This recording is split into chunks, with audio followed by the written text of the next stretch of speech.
إن الحمد لله نحمده ونستعينه ونستغفره ونعوذ بالله من شرور أنفسنا ومن سيئات أعمالنا من يهده الله فلا مضل له ومن يضلل فلا هادي له أشهد أن لا إله إلا الله وحده لا شريك له وأشهد أن سيدنا محمدا عبده ورسوله خليله وصفيه أدى الأمانة وبلغ الرسالة ونصح الأمة وجاهد في سبيل الله حق جهاده وتركنا على مهجة البيضاء ليلها كنهارها لا يزيغ عنها إلا هالك.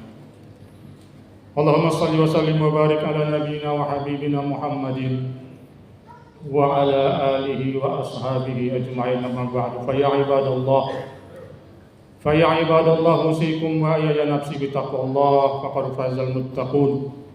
قال الله تعالى في كتابه الكريم: أعوذ بالله من الشيطان الرجيم، بسم الله الرحمن الرحيم.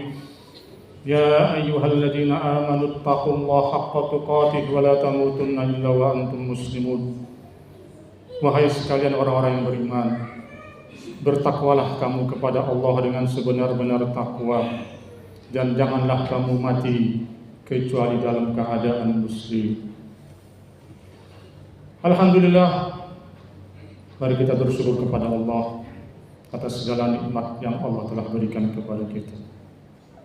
Dan marilah kita berselawat kepada baginda Nabi sallallahu alaihi wasallam, memperbanyak selawat di hari Jumat ini, dan semoga salawat kita tercurahkan kepada baginda Nabi sallallahu alaihi wasallam dan juga kepada keluarga dan sahabat-sahabat beliau.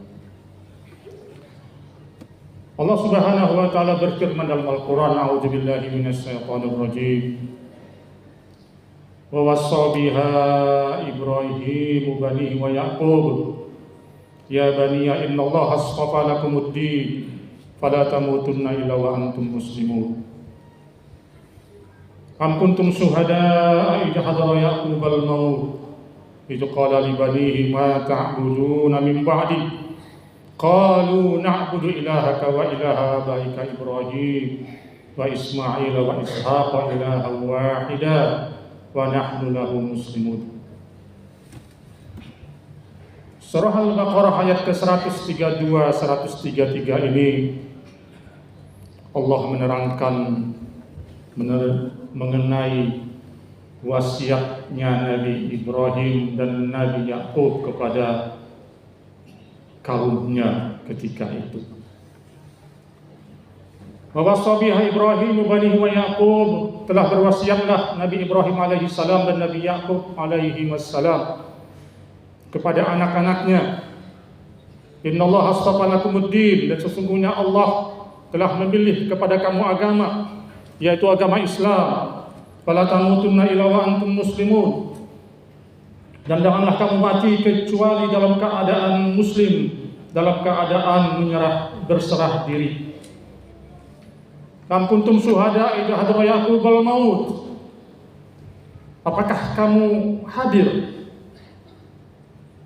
ketika Nabi Yaqub meninggal dunia, dipanggil oleh Allah Subhanahu wa taala, yang mana ketika itu dia berwasiat, dia bertanya kepada anak-anaknya, ma ta'buduna min ba'di, apakah yang akan kamu sembah setelah sepeninggalanku?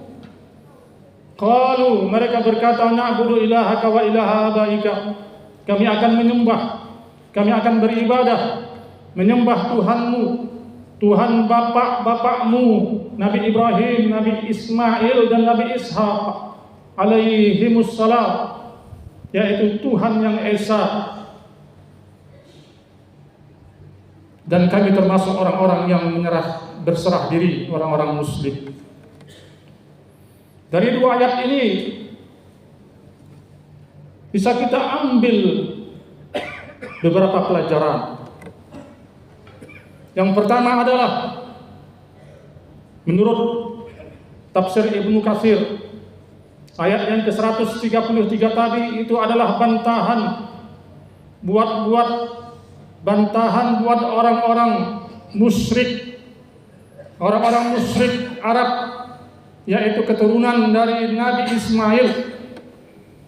Begitu juga orang-orang musyrik, orang-orang kafir dari Bani Israel, yaitu keturunan dari Nabi Yaqub alaihi salam,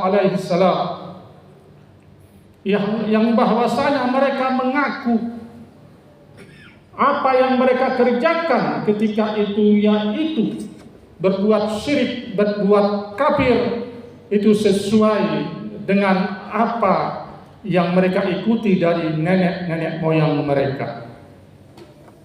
Dibantah oleh Allah Subhanahu wa taala bahwasanya kalau kamu mengaku bahwa apa yang kamu laksanakan saat ini, apa yang kamu sembah dari berhala-berhala itu, dari batu-batu itu adalah bukan dari nenek moyangmu. Itu adalah suatu pernyataan yang sangat-sangat dusta, kata Allah Subhanahu wa taala. Am kuntum syuhada idh hadara Yaqub al-maut. Apakah kamu hadir ketika Nabi Yakub meninggal dunia, wafat? Sedangkan saat ini kamu mengaku bahwasanya apa yang kamu kerjakan itu apa yang kamu dapatkan dari nenek-nenek moyang kamu. Wa ja'ila lahum, dan ketika mereka ditanya, kenapa kamu menyembah? Kenapa kamu tidak mengikuti ilama anzalallah? Mereka berkata apa? Qalu ma wajadna alaihi aba'ana. Kami hanya menyembah apa yang kami dapatkan dari nenek-nenek moyang kami. Inilah sanggahan Allah Subhanahu wa taala bahwasanya nenek moyang mereka, Nabi Yakub, nenek moyangnya orang-orang Bani Israel saat ini, dan juga orang-orang kafir Quraisy yang berada di Makkah umumnya, itu adalah nenek moyangnya Nabi Ismail alaihi salam. Dan mereka itu adalah bertauhid, menyembah Allah yang esa, bukan menyeru kepada kesyirikan. Poin yang kedua yang bisa kita ambil dari dua surah ini juga diterangkan oleh Imam Ibnu Katsir rahimahullah dalam tafsirnya mengenai wasabiha Ibrahim banihi wa Yaqub ya bani innallaha astafa lakumud din fala tamutunna illa wa antum muslimun. Wasiat supaya kita meninggal, supaya kaumnya meninggal dalam keadaan muslim. Ini juga sering khatib berwasiat kepada jamaah, janganlah kamu mati kecuali dalam keadaan muslim. Jamaah mata Allah Subhanahu wa taala, diterangkan oleh Imam Ibnu Katsir dalam tafsirnya. Apa beliau sebutkan? Ahsinu fi hali hayatikum. Ahsinu, berbuat baiklah ketika di dalam masa hidupmu. Wa alzimu hadza liyarzuqukumullah al-mawata alaihi. Teruslah berbuat kebaikan supaya Allah memberikan kamu apa? Rizki apa? Rizki meninggal dalam keadaan muslim. Fa innal mar'a, katanya, yamutu ghadan ala ma kana alaihi. Dan bahwasanya seseorang itu mati dalam keadaan bagaimana dia kebiasaannya. Ayat ini memberikan kita pelajaran, kalau kita ingin mati dalam keadaan husnul khatimah, kalau kita ingin mati dalam keadaan muslim, selalulah berbuat kebaikan. Makanya sering kita lihat seseorang meninggal dunia dalam keadaan maksiat, dalam keadaan mabuk misalnya. Karena apa? Karena kebiasaannya mabuk. Seseorang meninggal dunia dalam keadaan misalnya apa? Dalam keadaan berjudi, karena kebiasaannya berjudi. Tetapi ada juga orang yang meninggal dunia dalam keadaan sujud, dalam keadaan beribadah, karena kebiasaannya beribadah terus sepanjang hidupnya. Fa innal mar'a, sesungguhnya seseorang itu, kata Imam Ibnu Katsir rahimahullah, yamutu ghaliban, meninggal dunia biasanya ala ma kana alaih, orang itu apa kebiasaannya. Jadi kalau kita sering mendengar wala tamutunna illa wa antum muslimun, janganlah kamu mati kecuali dalam keadaan muslim, tetapi terkadang kita tidak mempedulikan apa yang kita kerjakan sehari-hari. Kita tidak mau menata hidup kita, menata ibadah kita, sehingga kita na'udzubillah mati misalnya dalam keadaan musyrik, dalam berbuat kafir. Poin yang ketiga yang bisa kita ambil dari pelajaran ayat ke-132, 133 ini adalah wasiat.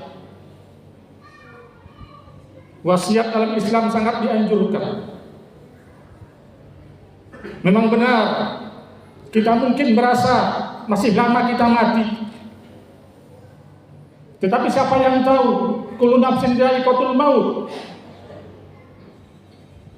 Kalau sudah ajal menjemput kita, baik itu muda, baik itu tua, baik itu masih anak-anak, semuanya akan mati.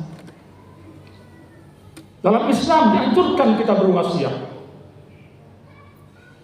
Wasiat takwa, wasiat kebaikan. Kita ngomong sama anak cucu kita, sering-seringlah beribadah, sering-seringlah berbuat kebaikan. Itu wasiat kita. Jangan kita tunggu pas ketika kita sakaratul maut baru kita berwasiat. Wahai anakku, walaupun nanti misalnya bapak sudah tidak ada, tetaplah kamu rajin ke masjid, tetaplah kamu rajin membaca Al-Quran, tetaplah kamu rajin berbuat kebaikan. Itu wasiat-wasiat yang sangat dianjurkan oleh agama kita. Baginda Nabi SAW juga sering berwasiat. Dalam sebuah hadis, Rasulullah SAW berwasiat. Apa wasiatnya? Kepada sahabat Abi Hurairah radhiyallahu anhu. Qala Abu Hurairah, "Ausani khalili." Kekasihku, kata Abu Hurairah, berwasiat kepadaku bisalasin, dengan 3 perkara. Yang pertama apa? Siyamu salasi ayyam fi kulli sahar, puasa 3 hari setiap bulan, yaitu puasa ayyamul bid. Yang kedua apa wasiatnya? Salat rakaat duha, salat 2 rakaat duha. Yang ketiga adalah salat witir sebelum kita tidur. Itu wasiat. Rasulullah berwasiat. Apakah kita boleh berwasiat? Sangat dianjurkan. Karena kita tidak tahu kapan kita akan meninggal. Baik itu wasiat ketakwaan, wasiat kebaikan, dan juga wasiat harta.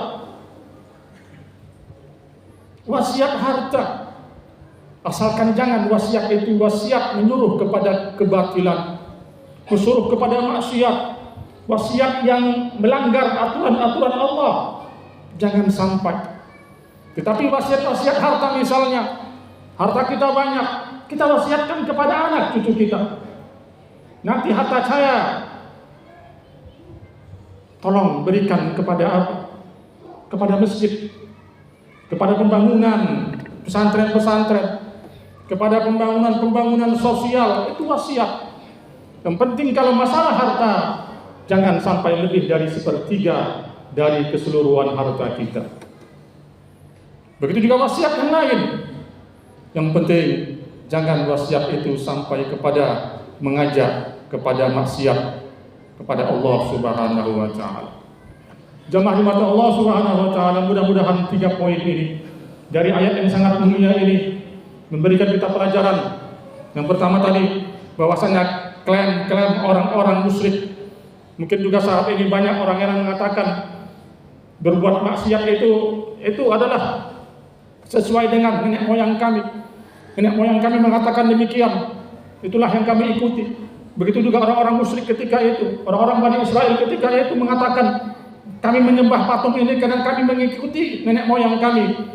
Itu semuanya dibantah oleh Allah Subhanahu wa taala.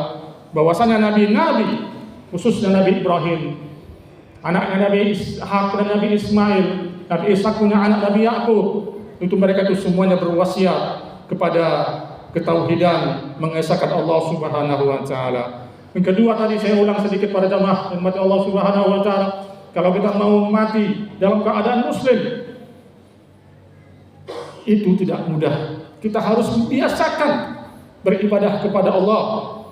Walaupun mungkin ibadah kita tidak seperti orang-orang yang sholat tarawihnya, sholat tahajudnya boleh jadi banyak, infaknya mungkin boleh jadi banyak, puasanya boleh jadi tidak luput dari puasa Senin Kamis ataupun puasa-puasa sunnah yang lain, tetapi kita bisa menjaga amal-amal yang diwajibkan oleh Allah Subhanahu wa taala, dan kita memelihara diri kita dari apa-apa yang dilarang oleh Allah Subhanahu wa taala. Poin yang ketiga adalah wasiat. Mudah-mudahan kita yang hadir di masjid ini khususnya, marilah kita gemar berwasiat kepada anak kita. Wasiat hampir sama dengan nasihat, cuma wasiat ini lebih kepada bagaimana setelah kita meninggal. Wasiat, nasihat itu sangat dianjurkan oleh Allah dan oleh Rasulullah sallallahu alaihi wasallam. Aqulu qouli hadza wa astaghfirullahal azim li wa lakum wa lisairil muslimin wal muslimat.